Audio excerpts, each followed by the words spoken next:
All right, guys, let's talk about the Valley real quick. We are multitasking over here. But I tried to catch up. Knocking himself on that bus and bleeding and needing stitches, I thought that was hilarious. I thought it was hilarious, and I'm so sorry. I'm not the person you want during these types of situations. I'm not the friend you want around. I freak out, I panic, or I laugh, and I thought that was hilarious. And I'm glad he's okay. And I'm sure the producers were freaking the freak out. Secondly, I cannot continue to watch them argue over the same thing. Not only are they still arguing the same issue with Janet, they're getting so passionate. Like, I'm so lost as to why everyone's still so angry about it. Like, if you want to say you guys had it out, she apologized, I don't believe it, I still hate her, okay, fine. Like, that still shouldn't warrant like screaming at the top of your lungs, drunk belligerence. Like, I hate Janet too, but I am so over it. I am so over like the continuation of this we hate Janet agenda. I mean, that being said, I'm sure it's because Nia and Kristen just want to ice her out, get her off the show. Fine. I'm sure my issue with Janet in the beginning was that she came on thinking that she was going to be like Queen Dingaling and she was going to kind of run things, and that's definitely not how it happens. And I think if you give her an inch, she's the type to take a mile, and she's going to, if she gets some sort of sympathy edit and gets a little too much dip on her chip, she's going to run with it and be insufferable again. Just overall unlikable.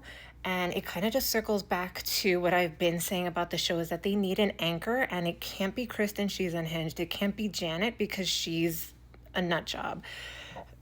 And it can't be Lala because it just can't be Lala. Like, that's just not Lala's vibe.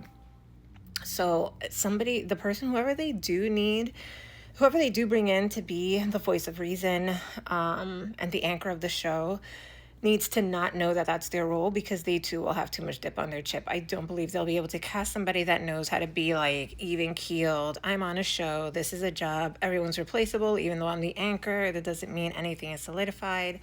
Like, I think everyone ends up feeling so irreplaceable, and like, I'm gonna get this person fired, and like just running it like it's such a job. I hate it. It's not reality at this point. It's annoying. And as far as the men go, I mean, heed the warning. This is such birth control, but also these are the men who wanted children. Like, these are the men who were gung-ho, wanted children, wanted to start the families. It was basically their idea. Now imagine how it would be for the men who like didn't want it. Like, imagine the men who you had to browbeat into like starting a family. I'm looking at you, Yvonne from the Valley. Like, I'm nervous for how that's going to go, because I know she lost her job at, not the Valley, in the city. Yvonne from In the City, she lost her job and now trying to find her new identity. What better time is it to start a family? In theory, I get it. She's not wrong. And it looks like in the show, at least, that he was not super pumped about it, about the idea. And now he's kind of playing the role of supportive husband, and she's pregnant. We just don't know how it's going to go. But he wasn't like gung-ho. Like, we see how the guys in the Valley who are like all on board with wanting children, how they're reacting to it.